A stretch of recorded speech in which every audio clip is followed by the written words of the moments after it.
What is it that work is going to involve? And of course, it's going to change a lot by the nature of technology and these days also of AI. But I want to give an example that I was just talking about when we were waiting downstairs.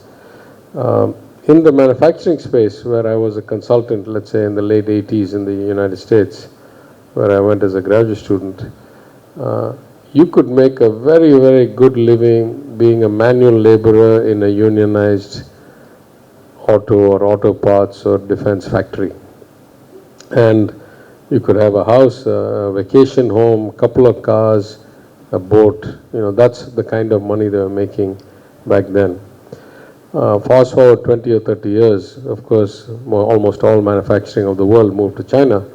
A lot of those jobs went away. But the jobs that remained, the nature has changed dramatically. If I go to an auto parts factory now, like I used to be a consultant for 10, 15 years, where there were 100 people back in the early 90s, there are probably 10 people now. The evolution of robotics, the functional ability of automating through robotics has profoundly changed the nature of work. It didn't happen overnight. It took time, but it happened. And so machines are going to do more and more of the things that relatively unskilled human beings could do.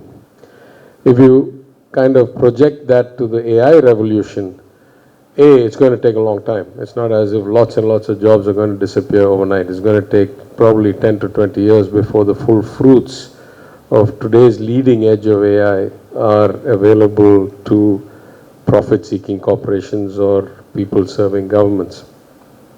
But that's more limitation of capital, of computing power, of innovation, of energy needs for data centers and computing. So it's more input constraint. It is the leading edge is already quite advanced, but to make the leading edge actually universally accessible is probably going to take a couple of decades.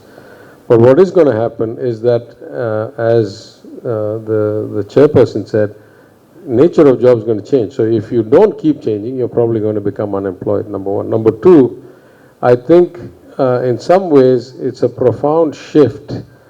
And I think the best explanation I heard of this was last year's Davos summit. Jensen Huang, the CEO of NVIDIA, was in a fireside chat. And the moderator asked him, in the new era of AI and Gen AI and all these GPUs, and what is it that we should be teaching our children in terms of the new approach to computer science? And he said, actually, the whole point of this revolution is that the computer